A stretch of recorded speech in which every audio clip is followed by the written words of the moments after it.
Renato Franklin assumiu a posição de CEO das Casas Bahia em abril de 2023 e no meio de um furacão. Naquele momento, as taxas de juros estavam em 13,75% ao ano, o que feria diretamente as empresas de varejo que dependem do crediário para poder vender e também estavam bastante endividadas. Mas não era só isso. A crise de crédito provocada pela Americanas estava no seu auge e isso afetava a relação das empresas de varejo com quem tinha crédito para oferecer. E com tudo isso, ainda tinha a concorrência dos players estrangeiros que estavam ampliando a sua presença no Brasil. Renato Franklin, primeiro, obrigada por ter vindo aqui, por ter aceitado o nosso convite, mas a pergunta que não quer calar: por que você aceitou esse movimento? Você estava trabalhando, você era CEO da Movida, uma empresa que estava financeiramente bem estruturada e se jogou de cabeça nesse desafio de gerir uma empresa com tantos desafios como é a Casas Bahia. O que te motivou a fazer esse movimento? Primeiro, muito obrigado. Prazer estar aqui com você e poder falar um pouquinho sobre esses movimentos, um pouco sobre a carreira, o modelo de gestão e o que está acontecendo no varejo brasileiro, né? Eu estava há 10 anos na Movida e achava que não ia sair de lá, mas apareceu Casas Bahia, via varejo, na época via, né? E a gente olhava varejo nessa confusão, no meio desse furacão, falava, nossa senhora, não faz sentido. Mas fui estudar um pouco e conversar com o conselho, e o grupo Casas Bahia, ele impressiona pelos seus atributos, suas fortalezas, os fundamentos estruturais são muito fortes. Então, quando a gente pega a escala, que não era tão claro para mim, né, a relevância que tem no mercado de televisores, de linha branca, de tecnologia, de móveis, assim, sendo um líder no mercado brasileiro nessas categorias que a gente chama de core, é muito forte. Uma infraestrutura logística muito grande, muita gente, né, um varejo de mais de 40 mil pessoas, com mais de 1.000 lojas, 29 CDs espalhados pelo país todo, mais de 100 milhões de clientes, o maior crediário do Brasil, que todo mundo conhece e é muito famoso, mas que dá realmente acesso a grande parte da população que depende de um instrumento como esse para ter acesso a um bem que vai facilitar a sua vida, para realizar um sonho de ter uma televisão, de ter uma máquina de lavar às vezes. Então tem uma possibilidade de fazer um impacto positivo para a sociedade como um todo, para os clientes, fazer uma inclusão verdadeira através da geração de empregos, que olhando a situação da companhia e o meu histórico, né, de uma empresa e um negócio de aluguel de casa que é muito intensivo em capital, eu cheguei à oportunidade de trazer um legado para o varejo, que é uma disciplina de alocação de capital, e fazer esse varejo poder gerar mais valor, gerar mais emprego e trazer condições mais acessíveis para a população. Então isso que me seduziu e me fez mergulhar de cabeça aí um ano atrás nesse varejo super divertido. Mas você virou CEO super novo, com 33 anos você já era CEO da Movida. Você acha que teve um pouco um desejo de se testar como executivo também ao fazer essa escolha? Não, eu acho que se testar não, assim, eu não estava na zona de conforto, acho que todos os mercados, né, estão se transformando de forma muito relevante. Então, acho que o aluguel de casa não é diferente, está mudando todo dia, varejo vai ser diferente, acho que todos os negócios, né, empresas de mídia, tudo está se transformando de forma muito rápida. Então, acho que a gente está sempre se testando.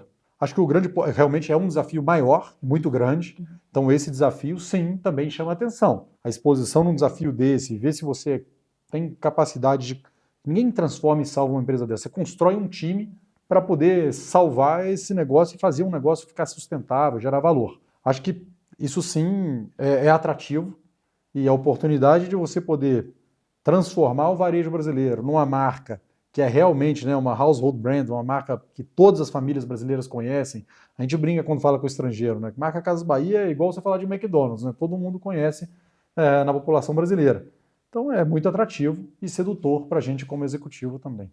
Uma das mudanças emblemáticas que você conduziu logo que você chegou foi a volta para a origem. Inclusive mudou o nome, vocês retomaram o nome Casas Bahia, retomaram o slogan, uma ideia de retomar a identidade mesmo da empresa. De quem foi essa ideia e teve alguma resistência? Alguém não achou esquisita essa decisão? Isso é legal, né? Porque a gente queria, né? Realmente, acho que a gente, durante a pandemia, o cenário pós-pandemia, o mundo todo foi empurrado para a digitalização, para montar super plataformas, tinha aquele trend do super app, né? Então da gente tentar fazer de tudo. Juros baixos, excesso de capital, excesso de crédito e um contexto que impulsionava grandes empresas, grandes marcas, todo mundo que tinha um ecossistema grande a tentar fazer, ampliar o seu portfólio de negócios. Aqui não foi diferente, a Via era Via Varejo, virou só Via, para poder realmente passar essa mensagem para todo mundo que não é mais uma empresa de varejo, é uma empresa agora para ser uma super plataforma que vai fazer fintech, vai fazer soluções de negócio de dados, vai fazer um ecossistema de logística, vai fazer muitas coisas. Então,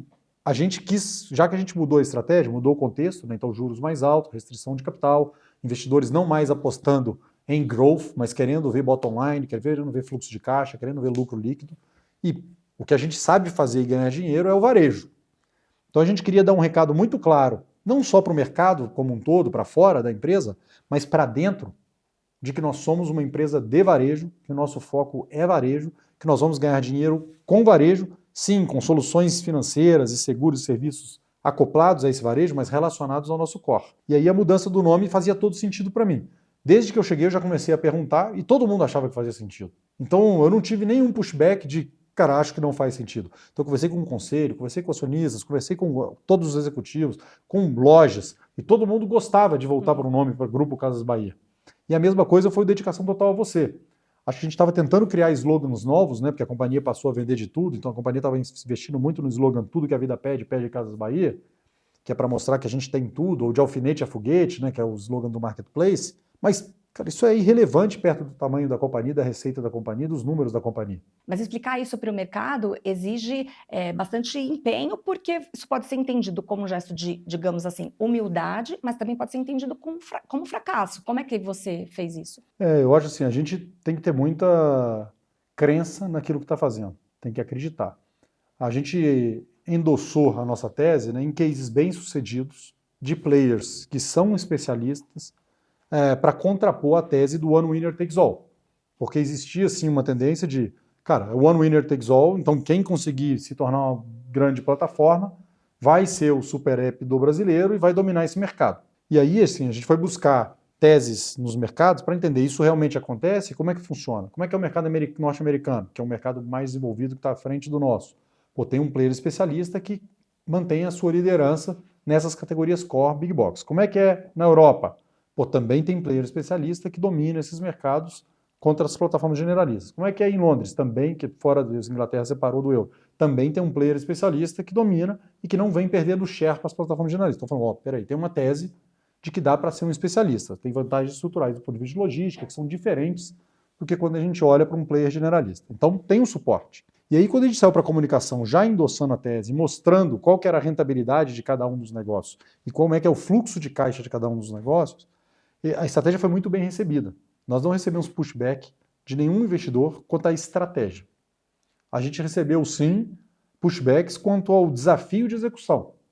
Porque mesmo selecionando apenas um mercado core nosso, você precisa, aqui tem um desafio de taxas de juros mais altas, exigem um nível de produtividade, de eficiência operacional diferente do que vinha sendo praticado no histórico para ser uma empresa rentável que gera valor. E aí a provocação é, sim, você tem um plano de transformação, estou entendendo as alavancas, mas isso tudo é viável? Consegue ser executado?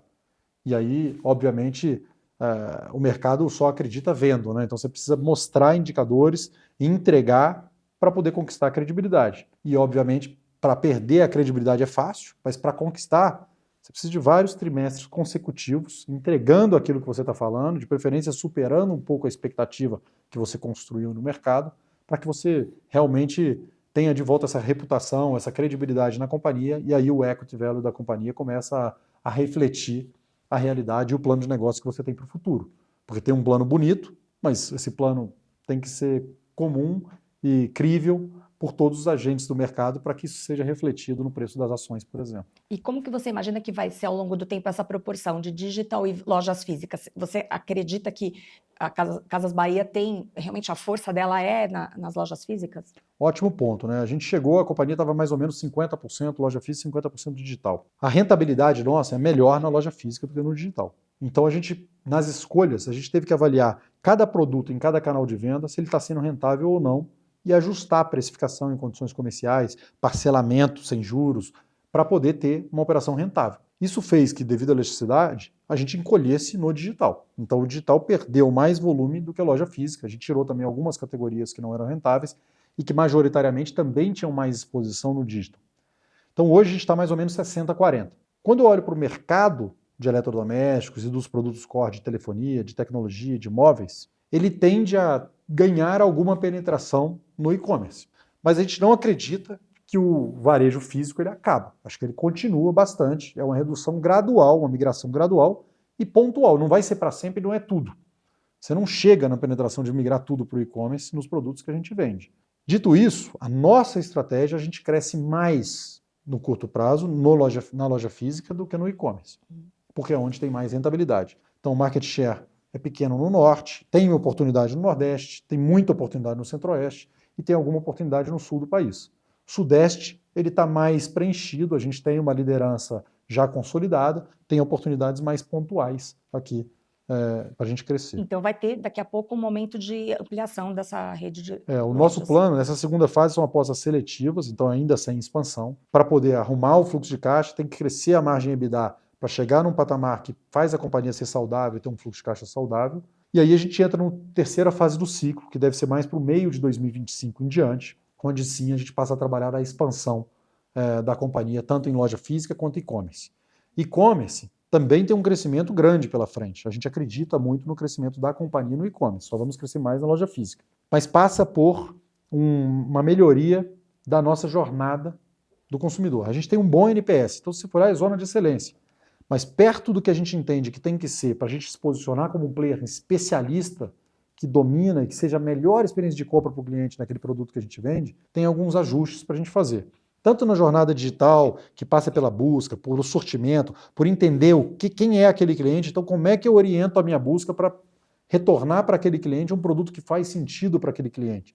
Mas também toda a jornada de pagamento, que o mercado digital ainda tem uma fricção, né, para fazer o antifraude. Então tem muita evolução da indústria de meios de pagamento e na nossa, dentro de casa também, para tirar essa fricção e poder aumentar a recorrência de consumo, aumentar a taxa de conversão dos canais online e viabilizar mais investimento. Em 2023, era quase um mantra entre analistas que o varejo ia passar por uma consolidação. A gente ouvia muito isso, que o mercado brasileiro não comporta tantos players. Você acha que isso é verdade? Acho que quando o mercado fala, o mercado provoca muito sobre aquisições e consolidação inorgânica. Uhum. Então, ocorreram alguns M&As, é uma das formas de expansão regional, né? A gente fez mais orgânica, tem players que fizeram mais inorgânica. Aqui teve muito movimento inorgânico antes, o merge de Ponto Frio e Casas Bahia, as duas maiores marcas desse varejo de eletroeletrônico, que criou o grupo Casas Bahia hoje, que era a antiga Via Varejo. Então, o inorgânico faz parte e vai acontecer de vez em quando. Acho que tem algumas oportunidades de nicho que fazem sentido e que complementam. Mas, num cenário base, nesse momento de mercado mais restrito, acho que a gente deve ter mais efeito de consolidação orgânica. Movimentos inorgânicos devem ficar para um momento diferente de mercado, onde passa a fazer sentido para alguns players avaliarem M&As e coisas do gênero, que não é a agenda de hoje. Né? A agenda de hoje é todo mundo foco muito grande na gestão interna da companhia, na operação da companhia, para ter um negócio rentável e sustentável que tenha condições de fazer a expansão, seja ela orgânica ou inorgânica. Renato, quando você começou esse processo de estruturação, certamente você teve que conversar com credores, com investidores, os próprios acionistas da companhia, né? E num momento em que o varejo estava sendo super mal avaliado. Até a gente ouviu recentemente de um outro executivo do setor de varejo que o varejo era tratado como leproso. A gente estava num evento e ele usou essa expressão. E a gente viu, inclusive, os papéis de dívida das Casas Bahia perdendo muito valor. A capacidade da empresa sobreviver naquele momento foi colocada em questão. Como é que está hoje essa relação? Você passou aí, a empresa entrou nessa recuperação extrajudicial, fez um reperfilamento de dívida, mas como é que você sente que está o olhar aí do mercado em relação à empresa? A gente recebe muitos feedbacks muito positivos sobre a situação da companhia, né? Acho que a companhia ela vivia realmente uma situação bastante desafiadora e com muitos desafios de curto prazo. A gente apresentou para o mercado em agosto do ano passado um plano de transformação e tudo que a gente colocou ali a gente entregou do ponto de vista de performance operacional, de melhora de fluxo de caixa e um reperfilamento de dívida muito melhor do que era a expectativa inicial do plano. A gente esperava alongar duration, eu falava de ter um duration acima de 4 anos, lá no final do plano de transformação. A gente acabou chegando num duration de 6 anos, agora já com 1 ano aí do plano de transformação. Então, sem dúvida nenhuma, tem achievements aqui importantes e que evidenciam a capacidade de execução do time que está lá trabalhando todo dia. Né? Então, tem uma equipe grande, robusta e preparada e muito motivada e engajada nesse plano de transformação, entregando resultado. Dito isso, o feedback dos acionistas e credores ele é muito positivo. Então, acho que o reperfilamento ele até é consequência desse ganho de confiança. Você não alonga uma dívida nesse prazo e reduz o custo de capital se você não tem confiança num plano de negócio que consegue pagar essa dívida no futuro, que você vai estar só empurrando o problema para frente. Então, essa entrega, essa melhoria do fluxo de caixa, junto com a construção de toda uma modelagem consistente para a gente poder entender qual é a capacidade real da companhia, quais são os impactos e a vulnerabilidade que ela tem sobre o cenário macroeconômico, se o cenário macro piorar um pouquinho, como é que fica, e modelar isso tudo para entender qual é o reperfilamento que cabe na companhia para ela ser uma companhia sustentável, é que permitiu a gente fazer isso. Dito isso, a gente tem os investidores de equity. E aí, assim, a companhia, eles reconhecem a melhora, ainda querem ver mais consistência, porque a gente tem um trimestre limpo, que é o primeiro TRI desse ano publicado, a gente vai publicar o segundo TRI dia 8 de agosto. Os 2 trimestres do ano passado foram muito contaminados pelo custo da reorganização da companhia. Desligamentos, fechamento de loja, saldão de estoque, que impactou o P&L da companhia. Então, fluxo de caixa positivo, mas P&L muito machucado. Agora a gente começa a entregar, vamos entregar um ano inteiro já mais normal, com ele enxergando a evolução, que ainda tem muita coisa para fazer, né? A gente está na metade do plano de transformação, quando a gente fala aqui de alavancas operacionais. Mas, por outro lado, o cenário macro piorou muito. Então, quando a gente olha, assim, investidores externos, assim, a demanda é muito pequena, que era muito grande hoje, é muito pequena, e o pouco que tem é para entender Brasil, para entender para que lado vai. Como é que está a agenda fiscal? Porque a agenda fiscal é necessária e importante para a gente ter realmente fundamentos mais sólidos para a economia brasileira e entender o que vai acontecer com juros, com a economia e com tudo que está aqui. Podemos ter uma reforma administrativa, que é o sonho de todo mundo, reduzir custos e ajudar nessa agenda fiscal, tudo. Isso está meio fora de pauta. Então, como ainda não tem uma pauta construtiva, de acordo com a expectativa que esse mercado de capitais espera e que os investidores externos esperam, a gente está vendo um fluxo de saída dos investidores estrangeiros. Esse fluxo de saída, como ele foi muito grande, machucou muito o investidor local, porque o valuation de todas as companhias, os múltiplos, estão muito deprimidos. Então, todo mundo perdeu performance. Então, a indústria de fundos de investimento, de mercado de capitais, ela ficou mais fragilizada. Então, a gente vai ver aqui também um ajuste, que é natural. Em compensação, se você comparar hoje, e eu sou brasileiro, então eu sou otimista, né? O Brasil e os múltiplos que a gente tem na Bolsa Brasileira, com outros países que têm também potencial grande, que tem uma estrutura legal, né? Vamos comparar com a Índia, por exemplo, assim, a gente está muito barato. E aí, assim, no longo prazo, todo mundo concorda, o Brasil ainda é o país do sonho.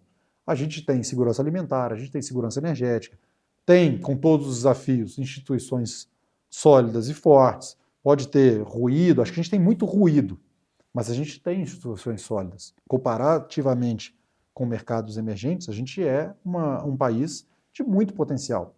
Tem escala. Então, olhando para isso tudo, o país, eu ainda acredito que a gente vai acertar. Só vai demorar, não acredito que a gente vai ter uma agenda política, independente de qual governo esteja lá, que a resolva de uma vez, que a gente vai ver o Brasil decolando. Eu acho que a gente vai ver o Brasil melhorando um pouquinho de cada vez. Se cada governo fizer uma melhoria incremental e a gente for andando um pouquinho, tirando complexidades que a gente tem uma complexidade fiscal muito grande aqui, que traz custos operacionais para as companhias, traz improdutividade. A gente precisa de uma agenda que permita investimentos em tecnologia, que permita aumento de produtividade. Aí a gente vai ver, sim, a gente começar a trazer investidores de longo prazo, sair dessa agenda que é dominada por hedge funds e por trades que são mais especulativos e ter uma agenda mais fundamentalista, mais de longo prazo e transformando. Quando eu olho para a Casas Bahia, obviamente eu sou biased, né? Eu estou aqui porque eu estou investindo a minha carreira, o meu equity na companhia. Então eu acredito sim que a gente tem um upside muito grande. Valuation muito comprimido, ainda não capturamos o que foi feito até agora, então porque fizemos um reperformance, fizemos uma transformação muito grande, e o valuation ainda está comprimido por esses fatores macroeconômicos, eles interferem bastante na precificação da companhia, e obviamente as entregas que a gente pretende entregar nos próximos trimestres, elas vão evidenciar que a gente tem um caminho bastante otimista pela frente, que transforma muito a percepção de valor que o mercado tem. Acho que vai levar tempo, então também não tenho expectativa do mercado de capitais brasileiro ter uma percepção diferente da companhia no curto prazo. Acho que demanda alguns trimestres de entrega para que isso seja construído. Mas sim, sou otimista com o longo prazo, acho que 25 será um ano importante para a gente já poder entregar um novo cenário e aí iniciar nossa agenda de expansão com 26 aí, a gente já fazendo o que a gente gosta de fazer, com bastante growth, bastante expansão, mas mantendo essa disciplina de alocação de capital. Renato, você tem uma trajetória, na verdade, mais na indústria, né? Antes da Movida, que é um outro negócio, outro business, você passou pela Vale e pela Suzano. Qual que é a grande diferença de você gerir uma empresa de varejo no Brasil, comparando a grandes companhias como essas pelas quais você passou? Eu acho que tem uma diferença de dinamismo muito grande, né? Se você pegar estruturalmente, o modelo de gestão ele é parecido, acho que os pilares você tem que ter foco, tem que ter disciplina, tem que ter alocação de capital. São indústrias intensivas em capital, todas essas 4, né? Dependem de muito capital empregado. Uma é ativo, projetos de investimento de capital grande, quando a gente fala de indústria. Quando é aluguel de carro, é o próprio carro. E quando é na indústria de varejo, não é só o estoque. É todo o capital de giro, né? Porque quando você financia para o consumidor, seja através do crediário, seja um parcelamento sem juros, aquilo é capital empregado. Fora a infraestrutura de lojas, de logística. Então é bastante capital empregado. Aqui a grande diferença é o dinamismo. Eu acho que você toma a decisão hoje e você vê o reflexo nos minutos seguintes.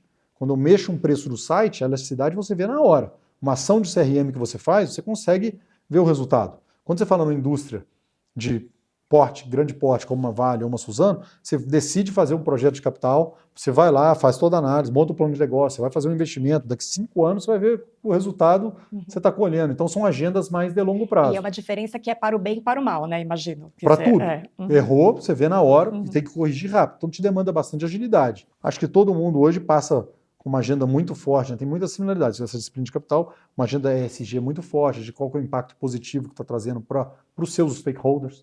E aí são stakeholders distintos, né? A gente está em todas as comunidades locais, está muito próximo da população brasileira, né? 70% do nosso público é classe C, então a população real do Brasil compra aqui na Casas Bahia e no Ponto Frio. Então é diferente de só um nichozinho onde algum público, um mercado diferente, que mira mais no consumidor de alta renda, que tem só um retrato da população brasileira. A gente trabalha para todo mundo compra geladeira, todo mundo compra televisão. E os nossos stakeholders, a gente tem que cuidar para ter um impacto positivo, seja com inclusão, cuidando do colaborador, cuidando do consumidor, um crédito acessível, coisas desse tipo, além da uma economia circular, né? Transporte, embalagem para tudo quanto é lado. Como é que eu faço para trazer isso de volta e não gerar um problema para as comunidades, deixando o resíduo? Então tem muito investimento aqui do lado da ESG, ter uma cultura de respeito à diversidade, como é que eu trago, né, um retrato da população brasileira para a companhia. A gente, graças a Deus, tem indicadores positivos e tem uma agenda super positiva. Acho que esse é um mérito grande dessa companhia, né? É difícil ter uma companhia que é muito antiga, tem uma tradição forte, 60 anos de existência, décadas e décadas,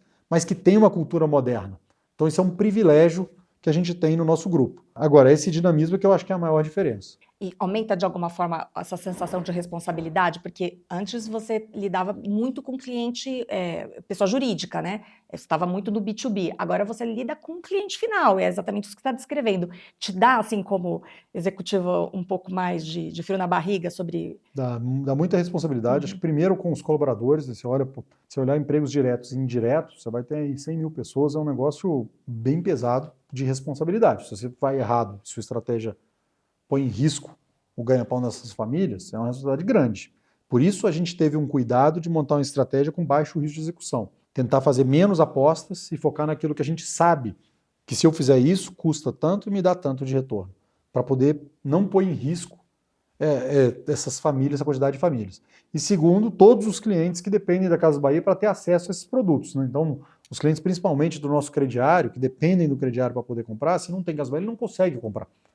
Então, tem uma responsabilidade grande, que dá um frio na barriga. Então, ficamos aí, né? Acho que quando eu cheguei, tive sim não é um susto, mas é realmente impacto ali, um impacto com a preocupação na hora que você se aprofunda nos números na realidade, com o desafio que a gente tinha de curto prazo. Então, até outubro, ali mais ou menos, a gente estava numa ansiedade muito grande e passando aí, trabalhando muitas horas e às vezes, né, eu sou de dormir bem, mas às vezes acordando durante a noite, sonhando, então ficando bem preocupado. De novembro em diante, a gente conseguiu colocar a casa em ordem, o fluxo de caixa melhorou, aí entramos numa jornada um pouco mais normal. Uma empresa que tem desafios, o cenário macro está desafiador para todo mundo, mas que tem tempo para poder trabalhar. Mas ainda com desafios decorrentes do reperfilamento. Em março, a gente fez um primeiro reperfilamento, evidenciando que a gente tinha suporte dos credores e que, estava dando mais conforto, e aí a gente... Foi uma evolução. Em abril, conseguimos concluir o reperfilamento total das dívidas financeiras. Aí sim, a gente entrando agora numa jornada que a gente tem bastante conforto para focar na operação da companhia, que é o core, e não ficar focando em como é que eu endereço os vencimentos de curto prazo de cada dívida financeira. Então, hoje é o momento que eu falo assim, eu dou graças a Deus que eu não sabia exatamente como era para poder tomar a decisão de vir. Porque se soubesse de tudo, talvez eu ficasse com mais receio e não tivesse aceitado. Mas entrando para dentro, entendendo os desafios, pude me cercar de pessoas que me complementam, porque ninguém tem capacidade para endereçar todos os desafios, e conseguimos montar um time que tem superado cada um desses obstáculos. Hoje temos uma companhia muito mais forte do que quando a gente pegou, muito mais preparada para esse horizonte de médio prazo e realmente que me deixa assim super animado com o futuro que a gente tem pela frente. Você diz que para trabalhar no varejo precisa trabalhar muito e que precisa rodar a loja. Sábado tem que visitar as lojas e tal. O que você está conhecendo como executivo e como pessoa, como ser humano, sobre o Brasil, sobre os consumidores que você não conhecia antes? É legal, né? Porque assim, eu tive a oportunidade de conhecer todas as regiões do Brasil, trabalhar em áreas remotas, então conhecer muita coisa diferente. Mas quando você se aproxima da população real, aí você vê que a gente, às vezes, a gente toma a decisão de ter uma cabeça que não é a realidade da população brasileira. Porque os nossos hábitos de consumo, eles são de 1% da população. Então, para entender o consumidor brasileiro, tem que estar lá na rua, vendo a realidade nas lojas que a gente tem de alta densidade demográfica e de volume, né? Então, quando você roda o subúrbio do Rio de Janeiro, subúrbio de São Paulo, assim, Nordeste, Norte, Centro-Oeste, assim, são comunidades completamente diferentes, com hábitos de consumo diferentes, com perfil de consumidor completamente diferente. A gente tem, né, obviamente, um consumidor que já vem, que é nosso cliente há muito tempo, e que hoje já está numa faixa etária mais avançada. Aí a gente tem já os filhos desses consumidores, os netos, tem gente jovem querendo tecnologia, a gente vende bastante celular, acessórios de tecnologia, notebooks e tal, televisão, mas tem também muito consumidor que quer ali, cara, eu quero o meu primeiro tanquinho, eu quero comprar uma máquina de lavar para minha mãe. Assim, tem 3 filhos se juntando para fazer um crediário, para dar para a mãe uma primeira máquina de lavar. Então tem muita coisa, tem realização de sonho todo dia. Então eu trabalhava vendendo carro, você vê a alegria das pessoas comprando um eletrodoméstico aqui, maior do que a gente compra um carro. Então é muito legal você trabalhar desse jeito. Você está realmente assim, tem um propósito forte, um engajamento. Os vídeos que a gente recebe das nossas lojas todos os dias. E quando você vai para a loja no sábado conversar com os nossos clientes, assim, aquilo te energiza num nível de energia que você volta para o escritório assim, cara, ciente de que, cara, você tem que trabalhar muito mais do que está trabalhando, que a gente deveria estar fazendo pelo tamanho da companhia, pelo porte que a gente tem a obrigação de se organizar para poder ter mais investimentos de impacto positivo e mais transformação na vida dos brasileiros, corrigindo um pouco dessas diferenças sociais que a gente tem, que são gritantes, e que às vezes fica muito longe da nossa realidade. Então eu brinco, né, do 5x2 aí, que é tentar fazer 5 dias de escritório e 2 dias de loja, mas porque sábado é um dia de muito volume e que você tem menos agenda B2B e tal. E quando você vai, a indústria está na rua, principalmente alguns players, os internacionais estão aí, assim, eles estão, você vai para rodar os shoppings aí grandes, de classe mais baixa, mas muito populosos, você vai encontrar executivos da indústria no sábado rodando loja para entender o que está acontecendo com o mercado. Os players que estão apresentando crescimento grande, eles estão na rua, entendendo o que está acontecendo e adequando o seu mix de produto, adequando o sortimento, adequando a sua estratégia de acordo com o que ele está vendo no mercado. Você vê os concorrentes, vê a rua, vê um pouquinho, conversa com o cliente, volta e sempre tem insight. Então, quanto mais a gente manda o corporativo, porque eu brinco, o escritório emburrece a gente. Você vai fazendo coisa boa, mas se você ficar muito tempo lá dentro, você acaba perdendo a conexão com a realidade de mercado. E quanto mais o time vai, mais espalhado, e entender mais coisas, e volta, e se alinha, e traz essa informação, os times ficam mais integrados, a realidade fica mais clara para todo mundo. Esse é o conceito da diversidade, né? Entender o diferente.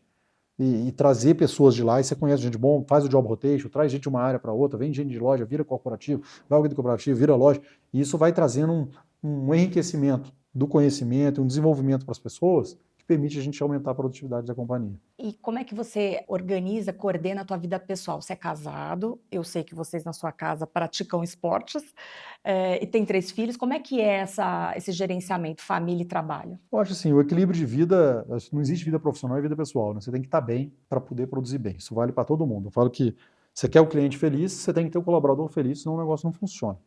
E cada um tem seu equilíbrio. O meu equilíbrio é eu acordo cedo e durmo tarde. Eu, graças a Deus, por enquanto, pelo menos, eu aguento dormir pouco. Então eu não preciso dormir muito. Então eu acordo 5 da manhã todo dia para dar tempo de fazer esportes. Então lá em casa tem uma obrigação meio de fazer esporte. Minha esposa é meio fanática, a gente acaba tendo que treinar para poder acompanhar a rotina, senão você não consegue estar. Tenho 3 filhos, então eu faço o meu esporte antes mesmo deles saírem para a escola, e dá tempo de eu voltar e ver eles no café da manhã, e eles saem às 7 horas da escola. Nos finais de semana, né, aí eu costumo aproveitar um pouco mais a família. Eu acho que o difícil é quando você tenta equilibrar tudo, né? Muitos amigos, quero ir para bar, quero trabalhar muito, quero ter família grande, aí fica difícil.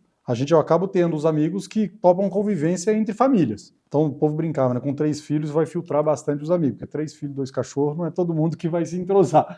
Mas a gente consegue juntar, então programações de família, seja uma viagem de fim de semana, seja um encontro para fazer um churrasco, coisas do gênero, e participar bastante com os filhos. Hoje, a geração mais nova é muito legal, né? Porque eles compartilham, está sempre trocando mensagem durante o dia, então você consegue estar presente, manda informações e está muito próximo dos filhos, que é muito diferente Eles de trazem antigamente. opinião, assim, sobre algumas decisões que eles estão fazendo sobre as lojas? Eles acompanham, assim?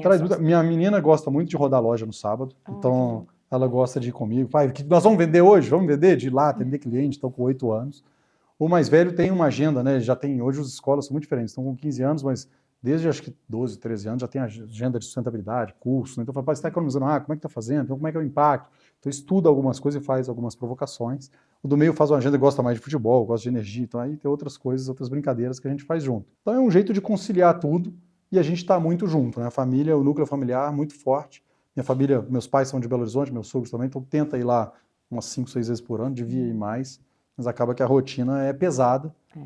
Você acorda cedo todo dia, a ideia é acordo 5 da manhã todo dia para dar tempo de dar alguma leitura, fazer um esporte, voltar, ver a família, vai trabalhar, vai até tarde. Precisa ter foco, né? Como precisa você. ter foco, Não é só a foco, empresa. E é um momento que exige bastante dedicação, Claro. né? Então, dedicação total a Casas Bahia. Tá certo. Nato, muito obrigada pela entrevista de novo. A gente espera você outras vezes para trazer outras notícias aqui para o Invest News. Eu que agradeço, um prazer estar aqui com você. Em breve esperamos voltar aqui já com bons resultados, entrando numa outra fase do nosso plano de transformação. Com certeza. Obrigado. Obrigada.